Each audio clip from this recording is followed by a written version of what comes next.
اگر ہماری توجہ اللہ کی رحمت کی طرف ہو جائے تو میرے نبی پاک نے فرمایا تو رب کے بارے میں جیسا گمان کرے گا اللہ بھی تیرے لیے ویسا ہی بن جائے گا.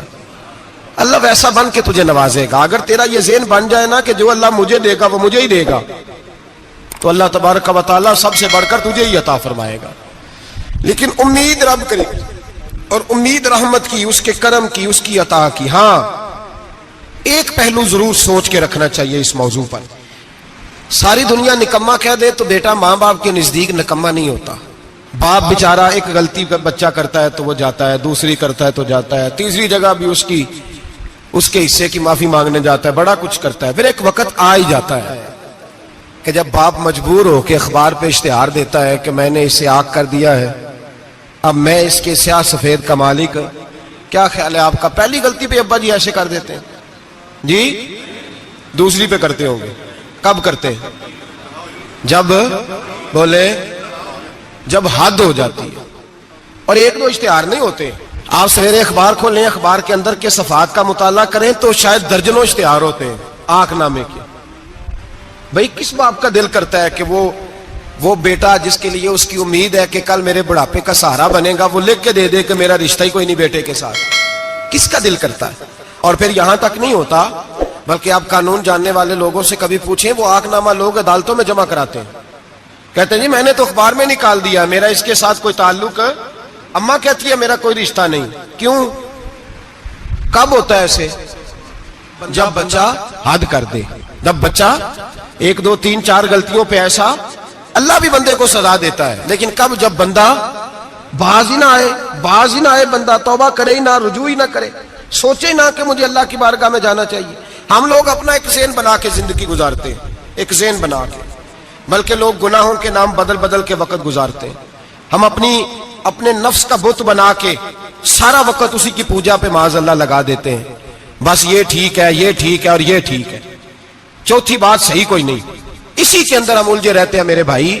رحمت الہی کا غلط تصور اپناتے ہیں. او میرے بھائی، کسی بندے کی مجبوری تو معاف ہوتی ہے، لیکن اگر کوئی جان بوجھ کے زیادتی کرے تو وہ معاف، اس کی معافی. جس بچے کو پتا ہو نا استاد کو کہ اس کے واقعی گھر میں فوتگی ہو گئی تھی، استاد اسے سزا نہیں دیتا.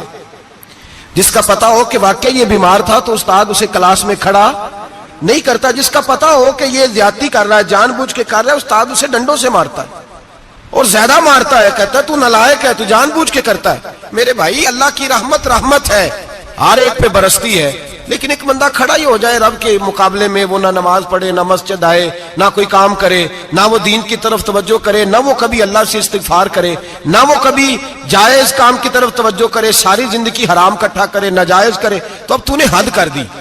تیرے پاس غضب آیا نہیں بلکہ تو نے غضب کو آواز دی ہے. تو نے اللہ کے غضب کو، بولیے اللہ کے غضب کو، غضب ہونا اور ہوتا ہے اور غضب کو آواز دینا، بولیے غضب کو آواز دینا، ان میں فرق ہے میرے بھائی، یاد رکھیں. ہم آواز دیتے ہیں غضب کو، غضب ہوتا نہیں. دیکھیں نبی کریم صلی اللہ علیہ وسلم، اور یہ حدیث آپ نے یاد رکھنی ہے، یہ یاد رکھنی ہے. نبی پاک صلی اللہ علیہ وسلم نے نا بہت کم لوگوں کو بیوقوف کہا ہے. ہمارے زمانے میں تو عام لفظ ہے نا بیوقوف کہنا.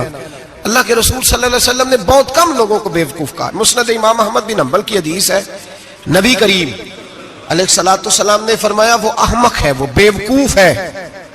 نبی پاک فرما رہے ہیں. اور میں نے کہا کم لوگوں کو حضور بیوقوف کہتے تھے. نبی کریم علیہ الصلوۃ والسلام نے فرمایا وہ بندہ بیوقوف ہے جو سارا دن اللہ کی نافرمانی کرتا ہے اور پھر بھی رب کی رحمت کی امید کرتا ہے، تو بیوقوف ہے.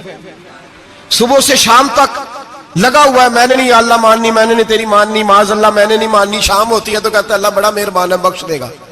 تو بیوقوف ہے، تو بیوقوف ہے. تو بتا نا کیا مجبوری تھی نماز نہ پڑھنے کی؟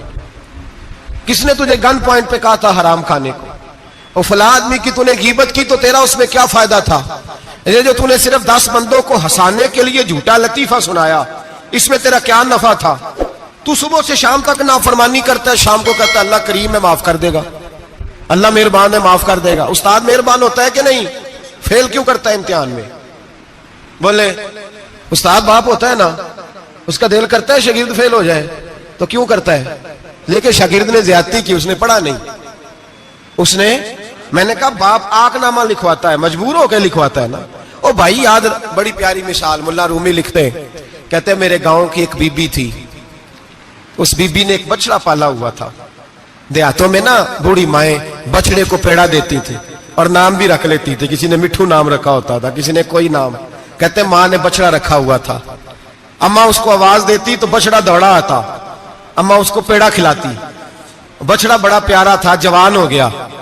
اماں اس لیے بچڑا پال رہی تھی کہ جب بچڑا بڑا ہو جائے گا تو ہل کے اندر بچے اسے لگائیں گے، کھیتی میں ہل چلائیں گے۔ بچڑا بڑا ہو گیا، اماں کے بیٹے کہنے لگے اماں لا، تو نے بڑا کھلا پلا لیا، اس سے کوئی کام لیتے۔ ہل کے آگے لگایا تو کہنے لگا میں نے تو نہیں چلنا۔ اماں کے پاس آئے، کہنے لگے یہ نہیں چلتا۔ اماں کہنے لگی چلو ٹائم دو تھوڑا، سمجھ جائے گا۔ پھر موقع دیا، پھر آئے، کہا اماں اب تو ہم نے اس کے ناک میں نکیل بھی ڈال دی ہے، لیکن اب بھی یہ حل میں چلنے کو تیار ہے۔ ملا رومی رحمت اللہ علیہ فرماتے ہیں پھر کہا اماں سے، اماں کہنے لگی چلو تھوڑا ٹائم اور دے دو، سیانا ہو جائے گا۔ تھوڑا ٹائم اور دیا، ڈنڈے بھی مارے، لیکن وہ سیانا ہونے کو تیار ہے۔ اب اماں کے پاس آئے تو اماں مجبور ہو گئی، دل نہیں کرتا تھا، کہنے لگی جاؤ پھر کسائی کے ہاتھ بیچ ڈالو۔ وہ گیا کسائی کے پاس، اسے کاٹا گیا، اس کی کھال اتاری گئی، اس کے چھوٹے چھوٹے پیس کر کے کھا گئے لوگ۔ وہ مار ہو رہی تھی، لوگوں نے اماں سے کہا تجھے تو بڑا پیارا تھا، تو نے کٹوا کو دیا۔ تو اماں کہنے لگی پیارا تو بڑا تھا پر مانتا نہیں تھا، پیارا بڑا تھا، کاش بات مانتا، مقصد پورا کرتا تو کبھی بھی کاٹا۔ بھائی رب کریم نہیں چاہتا بندہ دوزخ میں جلے، اللہ کی رحمت نہیں چاہتی جہنم میں جلے، پر بندہ مانتا ہی نہیں، یہ تیار ہی نہیں ہوتا، یہ سویا ہوا ہے سویرے، یہ وہ گپے لگا رہا ہے عصر کے وقت چوراہے پہ کھڑا ہے، نماز پڑھنے نہیں آیا۔ اس نے ساری زندگی میں درجنوں لطیفے سیکھ لیے، ہزاروں کہانیاں سیکھ گیا، قرآن پاک پڑھنا نہیں سیکھا۔ اس نے زندگی کی ہر چالاکی سیکھ لی ہے، نہیں سیکھی تو اپنے رسول کی حدیث نہیں سیکھی، نہیں سیکھا تو دین کی ضروری باتوں کو نہیں سیکھا۔ اب رب کی رحمت تو نہیں چاہتی کہ بندہ جہنم میں جائے، وہ تو مہربان ہے، لیکن رب کریم کا قانون کا تقاضا یہ ہے کہ جو احکام پورے نہیں کرے گا اسے پھر دوزخ میں ڈالا جائے گا۔ تو ہمارے بزرگ فرمایا کرتے تھے اصل بات یہ ہے کہ اللہ نہیں مسلمان کو دوزخ میں ڈالنا چاہتا، مسلمان اپنی مرضی سے چھلانگے لگا رہا ہے، یہ خود چھلانگے لگاتا ہے، یہ باز نہیں آتا۔ آپ یقین کریں بڑی ذمہ داری کے ساتھ، بڑے خلوص کے ساتھ اور بڑی دیانتداری سے تجربے کی بات عرض کرتا ہوں، ہمارے بہت سارے گناہ ایسے ہیں جن گناہوں کا ہماری دنیا داری کو بھی کوئی فائدہ نہیں، کوئی فائدہ نہیں ہماری دنیا کو بھی اس غلطی کا۔ میری باتوں کی سمجھ آ رہی ہے آپ دوست؟ کچھ گناہ ایسے ہیں، ایک تو ہوتا ہے کہ دنیا کا کوئی فائدہ ہو، اس گناہ میں ہماری دنیا کا بھی کوئی فائدہ۔ جو آدمی جھوٹے لطیفے سناتا ہے، جھوٹ بولتا ہے، جھوٹ کوئی فائدہ نہیں اسے، لوگ 10 منٹ ہنستے ہیں اور باہر جا کہتے ہیں یار یہ تو کوئی غیر سنجیدہ آدمی ہے، وہ عقل ہی نہیں، کیا فائدہ کمایا اس نے، کیا نفع لیا اس نے۔ جو آدمی بڑھ بڑھ کے باتیں کرتا ہے، 2 4 5 10 آدمیوں کی غیبت کر جاتا ہے، لوگ کہتے ہیں یار بڑا چغل خور ہے، کیا کمایا اس نے زندگی میں، کچھ حاصل کر لیا اس نے۔ ہمارے بہت سارے گناہ میرے بھائی وہ ہیں جن کا ہماری دنیا کو بھی کوئی فائدہ نہیں، تو کیوں نہ ہم ان گناہوں کو چھوڑ دیں تاکہ ہمارے دین کو تو فائدہ ہو جائے، دین کو تو فائدہ ہو جائے۔ صرف زبان کے ذائقے ہیں، کچھ دیر کے لیے ہماری طبیعت کے تقاضے ہیں، 10 منٹ کی مسکراہٹ ہے جس کے لیے ہم اللہ تبارک و تعالیٰ کا قانون توڑتے پھر جا رہا ہوں۔ میرے حبیب کریم علیہ السلام نے مسلمان کو کہا ہے کہ تیرا رب تو چاہتا ہے کہ بس تو آ جا، وہ تجھ پہ رحمت نازل کر دے گا۔ آنا تو شرط ہے کہ نہیں؟ آنا تو شرط ہے کہ نہیں؟ اچھا چلیں یہ بتائیں، جو آدمی 1 سے لے کر 31 تاریخ تک ڈیوٹی کرے اس کو تنخواہ لینے جانا پڑتا ہے کہ تنخواہ گھر آ جاتی ہے؟ بول کے بتائیں۔ پھر بھی جانا پڑتا ہے، وہ کہ میں نے ڈیوٹی پوری کی ہے، پھر بھی جانا پڑتا ہے۔ ڈیوٹی پوری کرنے کے باوجود تجھے تنخواہ لینے، اور ہو سکتا ہے کہ یہ بھی کہا جائے ابھی آئی نہیں کل آنا، ہو سکتا ہے یہ بھی کہا جائے پرسوں آنا، یہ بھی ممکن نہیں کہ فوراً او خدا کے بندے تو آتا ہی نہیں خدا کی رحمت لینے، تو اس کے گھر کی طرف رجوع ہی نہیں کرتا، تو توجہ ہی نہیں کرتا، تو کہتا اللہ مہربان ہے۔ بھائی مہربان تو ہے، تو رحمت لینے آیا ہے، تو نے کو بہانہ بنایا اس کی رحمت کا؟ اللہ کی رحمت قیمت نہیں مانگتی، بہانہ مانگتی ہے، پر بتا نا تیرا کو بہانہ ہے کہ نہیں؟ میرے نبی کریم سید عالم صلی اللہ تعالی علیہ وسلم نے فرمایا رب قیمت کا سوال اور نہیں مانگتا، یقین کریں نہیں مانگ، بندے قیمت مانگتے ہیں۔ آپ 100 دفعہ مسکرا کے بات کریں، ایک دفعہ نہ کرے تو کہتے ہیں مولوی صاحب امیر ہو گئے، اب تو صحیح سلام بھی نہیں لیتے۔ ایک دفعہ ہو سکتا ہے بیچارہ پیٹ میں درد ہو رہی ہو سکتا ہے گھر کی کو بہت بڑی ٹینشن ہو سکتا ہے کوئی مجبوری ہو، بندے ہمہ وقت قیمت مانگتے ہیں، ہمہ وقت آپ تندرست ہیں، ہر وقت آپ قیمت ادا کرتے ہیں تو لوگ راضی ہیں۔ لیکن رب کہتا تو کوئی قیمت نہ دے، کوئی بہانہ ہی بنا لے، تیرا رب تجھ سے راضی ہو جائے گا۔ سنیں بڑی پیاری حدیث، بڑی خوبصورت حدیث، کنز المال میں دیگر کتب احادیث میں ہے۔ حضرت ابو ہریرہ رضی اللہ تعالیٰ عنہ فرماتے ایک بابا جی نبی پاک کی بارگاہ میں آئے، اور جب وہ واپس جانے لگے تو میں نے عمر پوچھی تو عمر تھی 96 سال۔ کہتے ہیں بزرگ جب آئے نا تو یہ بھویں جو ہے نا ان کی سفید ہو کے تو یوں آنکھوں پہ آ گئی، بڑی چھڑی بابا جی نے پکڑی ہوئی اور دونوں ہاتھ پکڑ کے نا چھڑی کے اوپر جھکے ہوئے ہیں ایک جانب، قربان جاؤں۔ کہتے ہیں جب وہ بزرگ مسجد میں داخل ہوئے تو میرے رسول نے کھڑے ہو کے استقبال فرمایا، کھڑے ہو، اور نبی کریم صلی اللہ علیہ وسلم نے آگے بڑھ کے بابا جی کو بازو سے پکڑا اور بٹھایا۔ حضور بیٹھ گئے، کہا بزرگوں کیسے آئے ہو؟ تو کہتے ہیں وہ بابا جی بات کرتے تو آنکھ کھول کے پہلے حضور کا چہرہ دیکھتے، پھر وہ بات کرتے تو ان کے لب و لہجے کے اندر بڑی پریشانی، بڑی تکلیف، بڑی مایوسی۔ عرض کرنے لگے یا رسول اللہ، حضور زندگی ساری گناہوں میں بیت گئی ہے، حضور غلطیاں ہی غلطیاں، یاد ماضی عذاب ہے، یا رب چھین لے مجھ سے حافظہ میرا۔ اے اللہ کے رسول بڑی لمبی فہرست ہے، پاپ ہی پاپ ہے، کالے سیاہ دفتر ہے۔ یا رسول اللہ صلی اللہ علیہ وسلم جب پلٹ کے دیکھتا ہوں حضور مجھے نیکی دکھائی نہیں دیتی۔ حضور اس عمر میں آپ کا ایک صحابی ملا ہے، اس نے بات سمجھائی ہے تو تھوڑا خیال آیا ہے، لیکن یا رسول اللہ صلی اللہ علیہ وسلم اب میرا وجود بیکار ہو گیا ہے، حضور بوڑھا ہو گیا ہوں۔ 3 باتیں کہیں بزرگوں نے اور نرالی کہیں، کہنے لگے یا رسول اللہ صلی اللہ علیہ وسلم، حضور اب تو میری کمر بھی سیدھی نہیں ہوتی کہ میں نماز ہی صحیح ادا کر سکوں، بوڑھا ہو گیا ہوں۔ یا رسول اللہ صلی اللہ علیہ وسلم اب میرے اندر طاقت نہیں کہ میں محنت مزدوری کر کے صدقے اور خیرات دے سکوں۔ یا رسول اللہ صلی اللہ علیہ وسلم اب میں تلوار لے کے جہاد بھی نہیں کر سکتا، حضور نہ میں لمبی نمازیں پڑھ سکتا ہوں، آقا نہ میں صدقات و خیرات دے سکتا ہوں، محبوبہ نہ میں دین کے لیے کوئی جہاد کر سکتا ہوں، بیکار وجود ہے، بیکار وجود کو تو گھر والے برداشت نہیں کرتے، بچے دعا کرتے ہیں یا اللہ ابا جی کو پردہ دے دے، اماں کو پردہ دے دے، بیکار ہو گیا ہوں اور آج آیا ہوں تو مجھ بیکار کو میرا رب قبول کر لے گا؟ آج کلمہ پڑھوں تو بیکار ہوں، کسی کام کا نہیں، نہ نماز نہ صدقات نہ جہاد، قبول کر لے گا؟ حضرت ابو ہریرہ فرماتے ہیں جیسے برسات میں بارش کی جھڑی لگتی ہے، یوں مصطفیٰ کی آنکھوں سے جھڑی لگ گئی، حضور کھل کے روئے، کھل کے۔ اور میرے حبیب پاک نے فرمایا بزرگوں بڑے مجاہد ہیں، دین کے لیے جہاد کرنے والے بڑے ہیں، رب کریم کو آپ کی تلوار کی اتنی حاجت نہیں، اور فرمایا اس کے خزانے کوئی خالی تو نہیں کہ آپ ہی گویا صدقہ دیں گے تو بھرے جائیں گے، اور فرمایا پھر رب کریم کی شان میں اضافہ نہیں کرتی عبادتیں، وہ تو بندے کو نفع دیتی ہیں۔ میں بزرگوں نہ آپ جہاد کریں نہ آپ صدقات دیں، لا لمبی نمازیں پڑھیں، آپ صدق دل سے آ جائیں، اللہ کے رسول کا وعدہ ہے رب آپ کو بغیر حساب کتاب جنت عطا فرما دے گا۔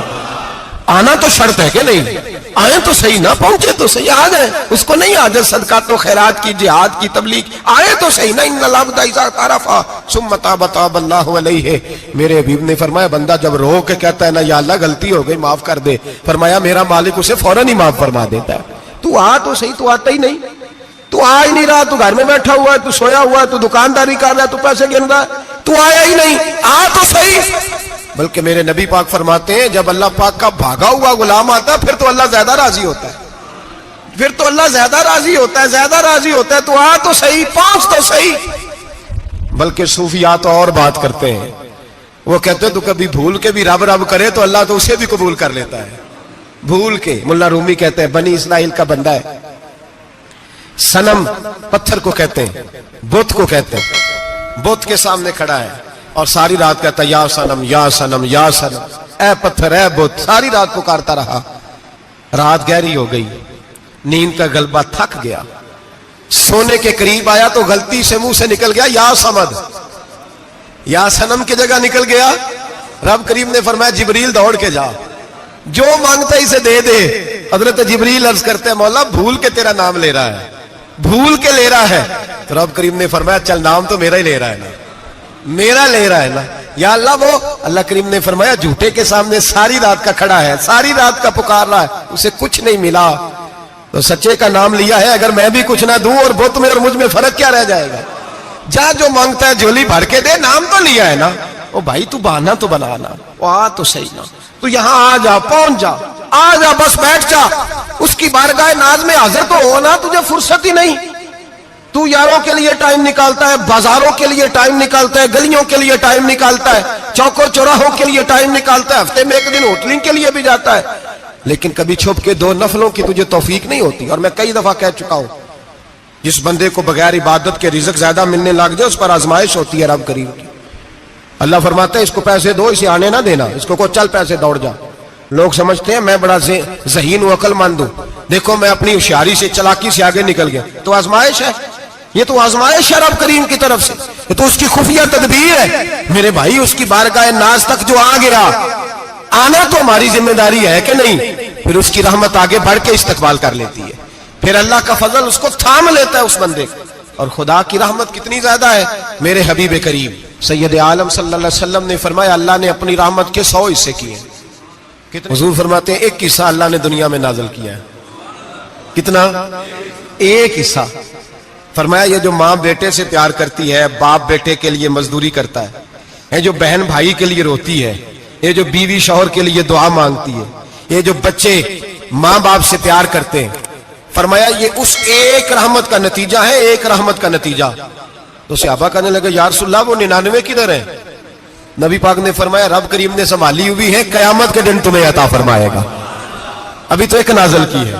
ابھی اللہ نے، ایک بزرگ تھے ہمیں تفسیر پڑھایا کرتے تھے، تفسیر کے استاد تھے. میں نے ان سے ایک دن کہا، میں نے کہا حضرت صاحب کچھ باتوں میں نا میں اڑ جاتا ہوں، میں اپنے آپ کو اتنا لائق نہیں سمجھتا، تو کہیں کہیں نا ذہن الجھ جاتا ہے، تو کبھی الجھ جاتا ہوں. ایک سوال کئی دنوں کا ہے، اصول تفسیر کا مسئلہ ہے، تو ذرا کچھ چیزیں ایسی ہوتی ہیں بزرگ کہتے ہیں جو کتابوں سے نہیں ملتی، صرف سینوں سے ملتی ہیں. کورس تو فقط لفظ ہی سکھاتے ہیں، یہ آدمی ہے جو آدمی بناتے ہیں. میں نے کہا صاحب یہ سمجھ نہیں آئی کہ یہاں بھی صاحب وہاں بھی صاحب. کہنے لگے جی کس طرح؟ میں نے کہا جی یہاں قبر میں بھی سوالوں کے جواب اور پھر قیامت میں بھی. مجھے کہنے لگے جاؤ امام راضی کی تفسیر اٹھا کے لاؤ. میں تفسیر ان کے سامنے لا کے رکھی تو کہنے لگے یہ سیدنا یوسف علیہ السلام کا واقعہ ذرا دیکھو تفسیر یوسف میں. اس میں ایک عجیب بات لکھی ہے. حضرت یوسف علیہ السلام کے زمانے میں قحط ہو گیا، تو جناب یوسف علیہ السلام نے، کیونکہ آپ اللہ کے نبی سے پہلے سے جان گئے قحط ہوگا، تو حضرت یوسف نے گندم پہلے سٹاک کر لی تھی بہت زیادہ. باقی علاقوں میں جب قحط پڑا نا، اب سب لوگوں نے مصر کی طرف رجحان کیا گندم لینے کے لیے. تو حضرت یوسف علیہ السلام نے نا شہر کے دروازے پر بندے کھڑے کر دیے. فرمایا جو بندہ آئے نا اس سے 2 سوال پوچھنا. جو آئیں گے لوگ گندم خریدنے، جو آئے 2 سوال پوچھنا. ایک پوچھنا کہاں سے آیا ہے، اور ایک پوچھنا لے کے کیا آیا ہے. ایک پوچھنا، سمجھ آ رہی ہے بات، اور دوسرا پوچھنا کہ لے کے سونا لے کے آیا ہے، چاندی گندم خریدنی ہے تو کیا چیز لے کے آیا ہے، کہ نگد پیسے لایا ہے، یہ پوچھ لینا. جو آئے 2 باتیں پوچھنا. ایک پوچھنا کہاں سے آیا ہے اور دوسرا پوچھنا کیا. ایک روایت میں 3 سوال بھی ہیں، لیکن فرمایا پوچھنا 2 سوال ضرور. انتظار تھا نا بھائیوں کا کنان سے آنے والوں کا. فرمانے لگے سب سے 2 سوال پوچھنا. جب کنان والے آئے نا ان سے صرف اتنا پوچھ لینا کہ وہ کہاں سے آئے ہیں. اگر پوچھے نا کنان سے آئے ہیں تو پھر یہ نہ پوچھنا کیا لے کے آئے ہیں، پھر میں جیب میں خود ٹٹول لوں گا وہ کیا لے کے آئے. باقیوں سے 2 سوال.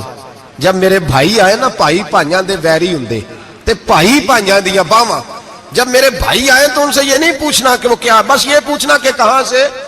اتنی بات پوچھنا، باقی میں پوچھ لوں گا. آپ فرمانے لگے رب بھی فرشتوں سے کہتا ہے تم قبر میں نا میرے بندوں سے زیادہ سوال نہ کرنا، بس یہ پوچھ لینا مجھے مانتے ہیں، میرے نبی کو مانتے ہیں. قبر میں تم اتنے سوال پوچھ لینا، باقی لے کے کیا ہے وہ میں خود ہی پوچھ لوں گا. فرشتوں کے سامنے رب کریم اپنے بندے کو بے آبرو کرنا، بس تو یہ بتا دے اللہ رسول کو مانتا ہے کہ نہیں. باقی جو تیرا حساب کتاب ہے نا، اللہ فرماتے ہیں میں قیامت میں کر لوں گا، میں پوچھ لوں گا اس کا کیا علاج کرنا ہے. بس تم اتنا بتا دو مجھے مانتے ہو، میرے رسول کو، میرے بھائی، میرے نبی کریم. علیہ السلام فرماتے ہیں جو بندہ توبہ کرنے والا تھا, اللہ کی بارگاہ میں آنے والا تھا, بار بار توبہ کرتا تھا, احساس رہتا تھا, اسے احساس تھا, آیا کرتا تھا, پھر بھی غلطیاں ہو گئی, قیامت کے دن رب کریم اپنے فضل کی چادر اس پہ ڈالے گا, فضل کی چادر ڈالے گا, اور رب کریم اس سے پوچھے گا یہ گناہ کیا تھا, اور نبی پاک فرماتے ہیں اس نے بڑے بھی گناہ کیے, اللہ چھوٹے چھوٹے گناہوں کے بارے میں پوچھے گا, یہ غلطی کی تھی, یہ گناہ, بندہ ڈر رہا ہے, وہ کہہ رہا ہے پتہ نہیں سزا کیا ملے گی, کیونکہ دنیا میں بھی ڈرتا رہا, یہاں بھی ڈر رہا ہے. شرط یہ ہے کہ احساس والا ہو, آتا رہو, پھر بھی غلطیاں ہو گئی, خیال کرتا تھا, محنت کرتا تھا, نیک ہونے کی جدوجہد کرتا تھا, کوتاہیاں رہ گئی, یہ گناہ کیا تھا یا اللہ بھول گیا تھا, یہ گناہ کیا اللہ مجھ سے غلطی ہو گئی, یہاں بھی کیا تھا یا اللہ غلطی ہو گئی. نبی پاک صلی اللہ علیہ وسلم فرماتے ہیں چھوٹے چھوٹے گناہ اللہ دکھا رہا ہے, اور اس سے کہہ رہا ہے یہ کیا تھا, مانتا جا رہا ہے. رب کریم فرماتا ہے پتہ ہے میں تیرے ساتھ کیا کرنے والا ہوں, ٹانگیں کانپ گئی, یا اللہ پتہ نہیں. فرمایا میں تجھے ان گناہوں کے بدلے نیکیاں دینے لگا ہوں, ان گناہوں کے بدلے نیکیاں. نبی پاک فرماتا ہے فٹافٹ ہی بول پڑا, کہنے لگا یا اللہ میں نے تو بڑے بڑے گناہ بھی کیے, اگر تو نے گناہوں کے بدلے نیکیاں دے دیا تو میرے تو بڑے بڑے پاپ بھی ہیں, وہ دوسرے کدھر ہیں. میرے حبیب کریم علیہ الصلوۃ والسلام فرماتے ہیں رب مسکرائے گا جو رب کی شان کے لائق ہے. اللہ فرمائے گا تیرے دل میں احساس تھا, تو آیا کرتا تھا, تو توبہ کرتا تھا, تو میری بارگاہ ناز میں آتا تھا, پتہ تیرے اوپر چادر کیوں ڈالی ہے یا اللہ نہیں. فرمایا میں تجھے اپنی رحمت کی چادر میں چھپا کے جنت میں داخل کرنا چاہتا ہوں. میرے بھائی تو آ تو صحیح, تو پہنچ تو صحیح, خدا را. یہ جو جتنی دنیا داری ہے نا, یہ تو آپ ہر وقت کریں گے تو راضی ہوں گے لوگ, ہر وقت. اور یہ جو ہم نے پلاننگ کی ہوئی ہے نا کہ میں فلانا کام کر کے سیانا ہو جاؤں گا, تو اتنی مہلت نہیں دی اللہ پاک نے. وہ کہتا فوراً آ, اپنی منصوبہ بندی بدلیں, رحمت الہی کی جانب توجہ کریں, اپنا ذہن رب کریم کے بارے میں کرم والا بنائیں, اور یہ ارادہ کریں کہ میں اس کی بارگاہ میں آؤں گا تو وہ مجھے عطا کرے گا. اپنے بازو پہ بھروسہ نہ کریں, اپنی عقل پہ بھروسہ نہ کریں, بھروسہ جب بھی کرے خدا کی رحمت پہ کرے, اس کے فضل پہ کرے, اس کے کرم پہ کرے, اور ذہن بنائے کہ اللہ معاف کرنے والا ہے.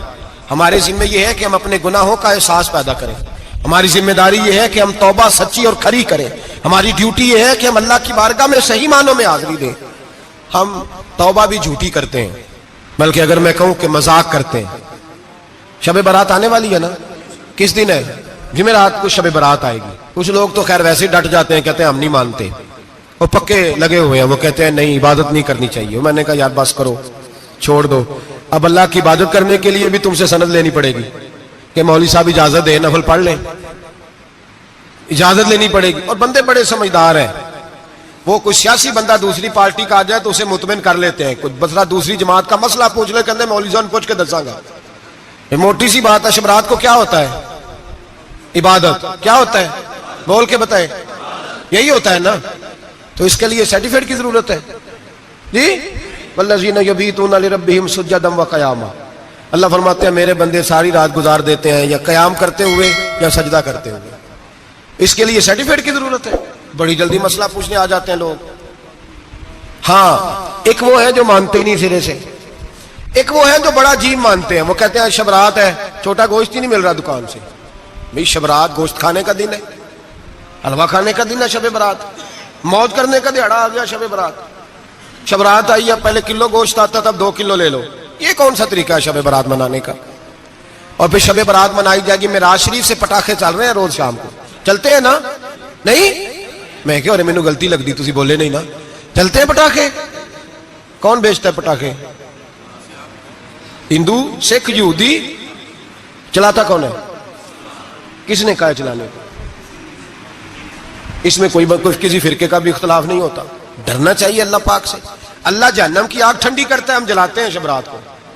رب فرماتے ہیں ٹھنڈی ہوگی, ہم جلا رہے ہیں. بچے پٹاخوں کے پیسے پڑوسی سے لے کے آتے ہیں کہ ہم سے لیتے ہیں؟ ہم منع کیوں نہیں کرتے؟ جوتے نہ پالش کرنے پہ تو تھپڑ لگتے ہیں, تو پٹاخے والے بچے کو نہیں پوچھا جا سکتا؟ باپ کی ذمہ داری ہے. اور محدثین نے مسئلہ لکھا ہے, اگر بچہ نابالغ کوئی غلطی کرتا ہے تو اس کا باپ ذمہ دار ہے, جواب دے اس کی جگہ پر. ان کو سمجھائیں. شب برات آئے گی, پھر توبہ ہوگی, ہر مسجد سے رونے کی آواز آئے گی, زور زور سے لوگ روئیں گے, تڑپیں گے, اجتماعات ہوں گے, بڑے بڑے اجتماعات ہوں گے. توبہ کریں گے لوگ, کریں گے نا انشاءاللہ تعالی. آئیں گے نا لوگ مسجدوں میں. پھر سویرے جھوٹ بند ہو جائے گا نا, اگلی صبح ملاوٹ ختم, کم تولنا ختم. یہ کیسی توبہ ہے؟ وہ دکاندار جو شبرات والے دن غلط سوجی فروخت کر رہا ہے, ملاوٹ والی چینی بیچ رہا ہے, تاکہ دوائیوں میں دھوکہ دیتے ہیں لوگ, دوائیوں میں دھوکہ دیتے ہیں. ایک ڈاکٹر خود مجھے کہنے لگے, وہ میرے دوست ہیں, ہلکا پھلکا کورس کیا ہوا ہے, کہتے ہیں میرے دوست ہیں کئی سارے لوگ, تو ایک ایسا ہی ہمارے شعبے کا آدمی تھا, تو اپنے ابا جی کو وہ ڈرپ لگانے لگا, تو ابا جی کہنے لگے پتر منو اصلی لا دے تیری مہربانی, منو اصلی لا دے تیری مہربانی, لوکھا علی نہ لا دے. یہ حال ہو گیا. دوا, مجھے بتائیں وہ قوم اخلاقی طور پہ کتنی گر چکی ہے جو دوائیوں میں زہر بیچتی ہے, دوائیوں میں. اور میں انشاءاللہ کسی موقع پر تفصیل سے اس پر گفتگو کروں گا, بڑی تفصیل سے. میں نے بہت سی معلومات اکٹھی کی ہیں کہ کتنا ظلم کرتے ہیں یہ لوگ, لکھنے والے بھی, لانے والے بھی, بیچنے والے بھی, کتنے بڑے مجرم ہیں. صحت کے ساتھ کھیلتے ہیں, صحت 12 لام دام برسر. مطلب جس آدمی نے دھوکے کا مال لا کے رکھا ہے شبرات والے دن کے رات توبہ بھی کرنی ہے اور سویرے یہ بیچنا بھی ہے, وہ توبہ کرنے آیا ہے. جس نے دھوکے کا مال لا کے رکھا ہے کہ سویرے بیچنا ہے اور رات توبہ بھی کرنی ہے, وہ توبہ کر رہا ہے کہ مذاق کر رہا ہے؟ توبہ میری توبہ, استغفر اللہ, یا اللہ معاف کر دے, اونچی اونچی آواز میں رو رہا ہے, اور سویرے سارے چکر وہی ہیں. یہ کیسی توبہ ہے؟ توبہ کیا ہے؟ میرے نبی پاک علیہ السلام کے غلاموں نے توبہ کی تقسیم کی. حضرت حسن بصری سے کسی نے پوچھی توبہ کیا ہے, تو آپ نے فرمایا توبہ یہ ہے کہ جب تو توبہ کر لے تو پھر اس جگہ نظر نہ آنا جہاں کھڑے ہونے سے رب رسول ناراض ہوتے, اور فرمایا توبہ یہ ہے کہ جب تو نے توبہ کر لی پھر وہاں سے غیر حاضر نہ ہونا جہاں حاضری کا تجھے اللہ رسول حکم دیتے ہیں. یہ تیری توبہ ہے. اور اگر تو ایسا نہیں کرتا پھر تو نے توبہ نہیں کی, پھر تو نے مذاق کیا. میرے بھائی, رحمت الہی آواز دیتی ہے کی طرف رجوع کریں, دوڑے اور رحمت کی امید رکھ کے آئیں. یہ سمجھ لیں کہ اللہ پاک, میں ایک بات اکثر کرتا ہوں, نبوت کا دروازہ بند ہوا ہے. داتا گنج بخش علی اجویری نے کہیں نہیں لکھا تھا کہ میرے بعد علی بن عثمان اجویری دوسرا نہیں آ سکتا. حضرت مجدد صاحب کہیں نہیں لکھ کے گئے کہ دوسرا مجدد الفسانی پیدا نہیں ہوگا. حضرت بہاءالحق نقشبند بخاری نے کہیں نہیں کہا کہ میرے جیسا ولی نہیں ہو سکے. بزرگوں نے کبھی نہیں کہا. تو جدوجہد تو کر. اقبال کہتے ہیں آج بھی ہو اگر ابراہیم کا ایمان پیدا, آگ کر سکتی ہے انداز گلستان پیدا. تو پروگرام تو بنا, آگے کی طرف تو سفر کر. میرے نبی کریم سید عالم صلی اللہ علیہ وسلم نے فرمایا تیرے آ جانے سے تیرا رب راضی ہو جاتا ہے. جب تو آتا ہے تو تیرا اللہ راضی ہو جاتا ہے. یہ جو ہماری مشکلات ہوتی ہے نا, جن میں عمل جو ہوتے ہیں, وہ جو ہمیں جادو ہو جاتا ہے, تویز کر دیتے ہیں ہمارے قریبی رشتہ دار, وہ تویز نہیں ہوتے, وہ ہمارے اعمال کی سزا ہوتی ہے, ہمارے اعمال کی سزا ہوتی ہے. ہم وہ ڈھونڈتے پھرتے ہیں کہ بابا مل جائے پھونک مارے صحیح کر دیں, حالانکہ وہ ہمارے اعمال کی سزا ہے. ہمیں اپنی تربیت کرنی چاہیے ہمیں. اور ویسے بھی دم دروز تویز دھاگا میں اکثر کہا کرتا ہوں, میں کہتا ہوں میں نے کسی کتاب میں نہیں پڑھا کہ کوئی بندہ نبی پاک سے یمن سے دم کرانے آیا ہو کہ میں حضور سے دم کرانے جا رہا ہوں, مصر سے آیا ہو دم کرانے, شام سے دم کرانے آیا ہو. میرے نبی پاک کے پاس جو بھی آیا کرتا تھا نبی پاک کا دین سیکھنے آیا کرتا تھا. دم درود تو ایک ضمنی چیز ہے, ذلی چیز ہے, ہو گیا تو ٹھیک ہے, ورنہ اللہ پاک اگر بیماری میں راضی ہے تو نبی پاک نے خود بیماری کو سینے سے نہیں لگا کے رکھا. خود اللہ کے محبوب سید عالم صلی اللہ علیہ وسلم کا وصال بیماری کے ساتھ ہوا, تو بیماری تو مریدنی ہے میرے نبی پاک کی, وہ تو کنیز ہے حضور کے گھر کی. عام دام برسر مطلب کھری توبہ, سچی توبہ. اور کس طرح کی توبہ؟ میرے نبی کریم علیہ الصلوۃ والسلام نے ایک دن صحابہ سے پوچھا ایک بات تو بتاؤ, بخاری مسلم کی حدیث ہے, یا رسول اللہ پوچھئے.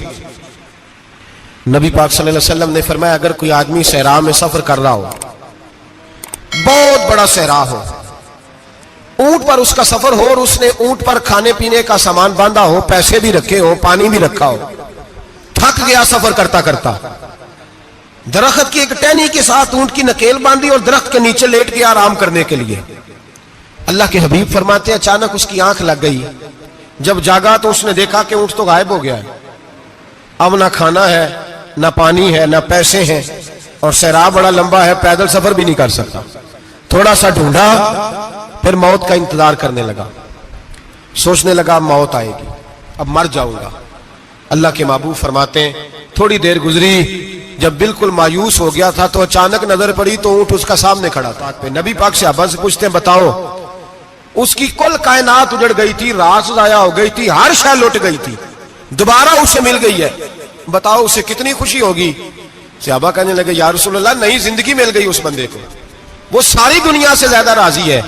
تو میرے کریم رسول صلی اللہ علیہ وسلم نے فرمایا رب کریم کا نافرمان بندہ جب اس کی بارگاہ میں آ کے توبہ کرتا ہے تو اللہ اس سے بھی زیادہ راضی ہو جاتا ہے.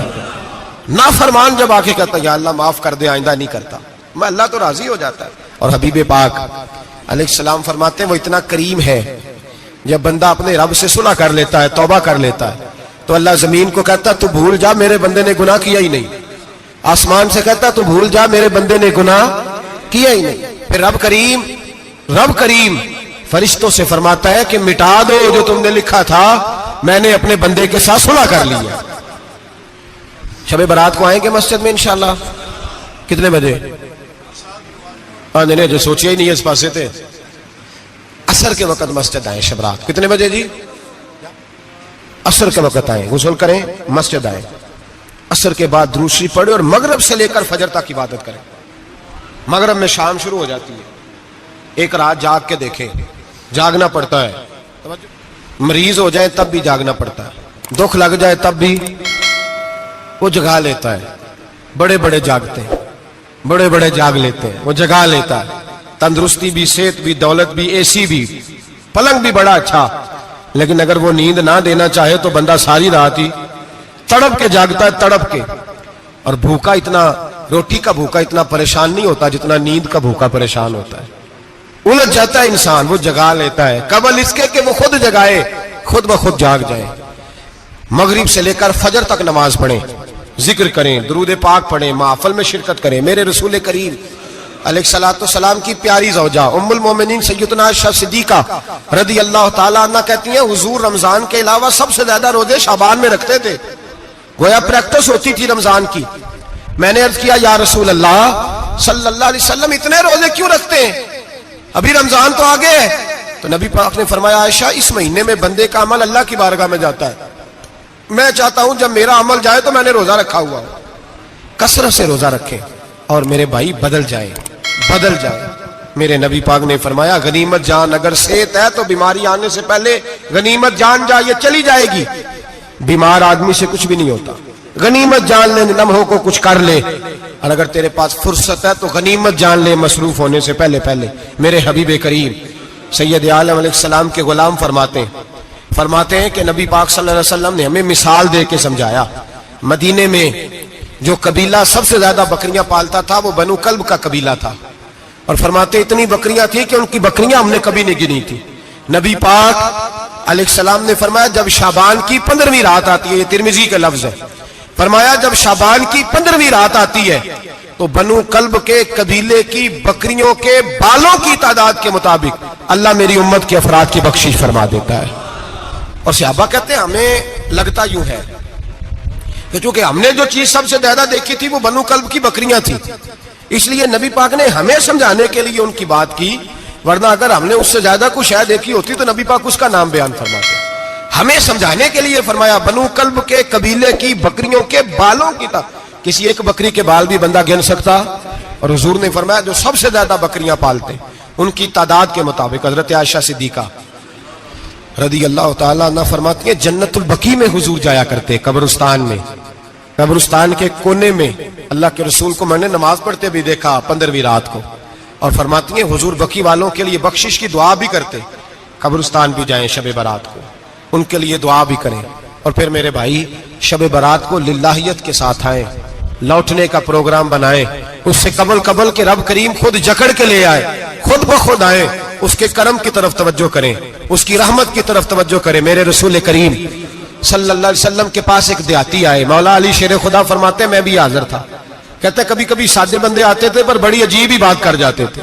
کہتے ایک دیہاتی آئے, تامت باندھی ہوئی اور سادہ رومال کندھے پہ رکھا ہوا ہے. نبی پاک کے پاس آئے اور حضور سے دل لگی کرنے لگے, حضور سے دل لگی کرنے لگے, میٹھی باتیں کہنے لگے یا رسول اللہ ایک مسئلہ پوچھنے آیا ہوں. فرمایا پوچھو. عرض کرتے ہیں حضور قیامت میں حساب کون لے گا؟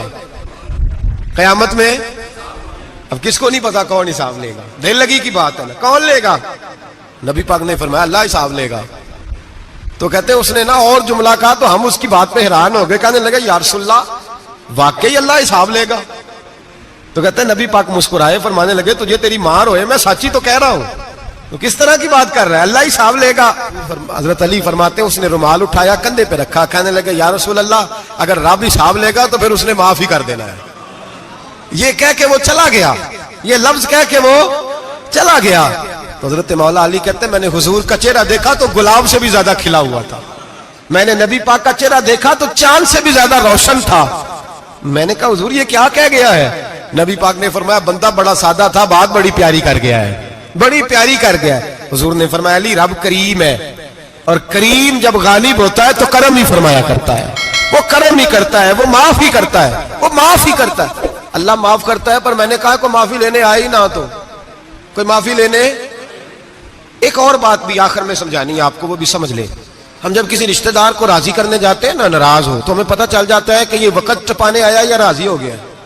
دو قسم کے لوگ ہوتے ہیں, کہتے ہیں چلو برادری آ گئی میں چلتا ہوں, پر کس طرح ٹائم پہ ٹائم آؤں گا, 200 دے کے گھر آ جاؤں گا. اور جو راضی ہو جاتے ہیں نا وہ 2 دن پہلے آتے ہیں, دیگوں کا بھی خیال کرتے ہیں, ملاقات کرتے ہیں, وہ کپڑے بھی نہیں بدلتے. فرق ہوتا ہے راضی ہونے میں. بات کی سمجھ آ رہی ہے آپ؟ ہم توبہ کرنے آتے ہیں اللہ کی بارگاہ میں, کیا ہمیں پتہ نہیں چلتا کہ ہم نے توبہ کیا رب راضی ہوا ہے کہ نہیں ہوا؟ ہمارا ایمانی رشتہ تو ہے نا اپنے رب سے, روح کا تعلق تو ہے نا, تو ہمیں اندازہ ہوتا ہے کہ اللہ راضی ہو گیا کہ نہیں. اندازہ تو ہونا چاہیے نا ہمیں. یہ بات کہنے کی نہیں, یہ بات محسوس کرنے کی ہے. اس کو محسوس کریں. ہم جب اللہ کی بارگاہ میں آئے تو پھر ہمیں اندازہ ہونا چاہیے کہ میں نے منا لیا ہے کہ نہیں منا سکا, میں اس کو راضی کر کے اٹھ رہا ہوں کہ نہیں اٹھ رہا. اگر بغیر راضی کیے اٹھے ہو تو پھر فارمیلٹی کرنے آئے تھے, پھر راضی کرنے نہیں آئے تھے. حضرت فضیل ابن عیاض رحمت اللہ تعالی علیہ فرماتے ایک دن میں نے سر سجدے میں رکھا اور میں نے کہا خدا بندہ آج مجھے پتا چلے گا کہ تم مجھ سے راضی ہے کہ ناراض ہے, تو پھر ہی میں اٹھوں گا. آپ فرماتے ہیں مجھے چاروں کونوں سے آواز آنے لگی کہ تیرا رب راضی ہو گیا ہے. اور فرماتے ہیں جس جگہ میں سجدہ کر رہا تھا وہ زمین بھی بولنے لگی کہ بس کر دے, عرش کا مالک تجھ سے راضی ہو گیا ہے. لیکن شرط یہ ہے, حضرت حبیب اجمی رحمت اللہ علیہ فرماتے ہیں میں سود کا کاروبار کرتا تھا توبہ کرنے سے پہلے. کئی دفعہ میں نے توبہ کی تھی, لیکن میری اس توبہ کے اندر صداقت نہیں ہوتی تھی. میرا دل بھی گواہی دیتا تھا کہ یہ نا بہت سارے بندے کہتے ہیں آئندہ نہیں کرتا, وقت ٹپاتے ہیں. جس طرح بندوں کو دھوکہ دیتے ہیں اس طرح معاذ اللہ توبہ بھی اسی طرح کی کرتے ہیں, لیکن بعد میں دوبارہ اسی ڈگر پہ چل نکلتے ہیں جس پہ پہلے ہوتے ہیں. آپ فرماتے ہیں میں کئی دفعہ توبہ کرتا تھا تو توڑ دیتا تھا. آج میں نے توبہ کی. کس طرح کی؟ سود کا میں دھندا کرتا تھا تو میں سود کے پیسے لایا, گوشت پکنے کو دیا بیوی کو سود کے پیسوں کا. میری بیوی نے ہنڈیا چڑھائی, تھوڑی دیر گزری تو وہ سارا گوشت خون بن گیا. میری بیوی اٹھا کے لائی, کہنے لگی لے جائیے جو تو غریبوں کا خون نچوڑ کے لایا تھا نا, یہ خون بن گیا, خود بھی پی اور اولاد کو بھی پلاؤ. کہتے ہیں میں نے سچی توبہ کا فیصلہ کیا. آج پہلے میں سچی توبہ کا ارادہ نہیں کر, آج سچی توبہ کا فیصلہ کیا اور میں نکلا. حضرت حسن بصری کے پاس گیا, ان کی بیعت ہوا, توبہ کی, انہوں نے مجھے اعمال بتائے, کھری توبہ کی. کہتے ہیں جب توبہ کے لیے گھر سے نکلا تو چھوٹے چھوٹے بچے کھیل رہے تھے. ایک بچہ کہنے لگا پیچھے ہٹ جاؤ, بہت بڑا سودیا ہے, اس کا سایہ بھی پڑ گیا تو ہمارے اندر نحوست آ جائے گی, پیچھے ہٹ جاؤ, سود کا دھندا کرتا ہے. کہتے ہیں مجھے اور چوٹ لگی کہ یا اللہ تیری چھوٹی چھوٹی مخلوق بھی یہ سمجھتی ہے. کہتے ہیں میں توبہ کرنے گیا تو کھری توبہ کر کے آیا. حضرت حسن بصری کے پاس رو کے توبہ کی. میں وہاں سے واپس آیا تو بچے ابھی کھیل رہے تھے.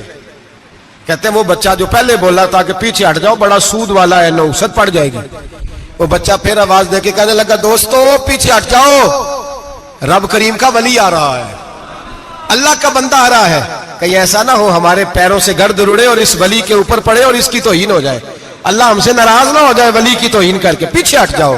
آپ فرماتے ہیں میں نے تڑپ کے آسمان کی طرف دیکھا اور میں نے کہا یا اللہ مجھے سمجھ آ گئی ہے کہ کھری توبہ کیا ہوتی ہے, سچی توبہ, اصل توبہ کیا ہوتی ہے. جھوٹ موٹ کی توبہ نہ کریں. شب برات کو آئیں اور بڑا دیانتداری کا مشورہ دیتا ہوں, دل کو سنبھال کے آئیں. اگر جھوٹ نہیں چھوڑنا, فریب نہیں چھوڑنا, ہم نے مسجد کی حاضری کی پابندی نہیں کرنی تو پھر توبہ کے لفظ پکارنا دھوکہ ہے, پھر یہ دھوکہ ہے, پھر یہ مذاق ہے, پھر مذاق نہ کریں. آنا ہے تو کھری توبہ کے ارادے سے آئیں, کھل کے آئیں.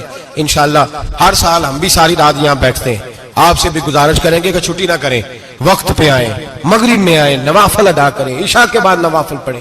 محفل کرنے کا مقصد یہ ہوتا ہے کہ تلاوت سے دل نرم ہوتا ہے, نعت سے دل نرم ہوتا ہے، تقریر سے انسان کی سوچ بدلتی ہے، توبہ کی طرف جاتی ہے. یہ سارے کام کر کے جب بندہ استغفار کرتا ہے، توبہ کرتا ہے، تو اس کے لیے آسان ہو جاتا ہے، ذہن بن جاتا ہے. اس لیے واز بھی ہوگا، ذکر بھی ہوگا، دعا بھی ہوگی.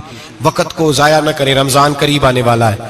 بزرگ کہتے ہیں اگر شب برات پہ سچی توبہ کر لو گے تو پھر رمضان میں جو نیکیاں کرو گے وہ تمہارے پاس سٹاک بن جائے گا، وہ تمہارے پاس خزانہ اکٹھا ہو جائے گا.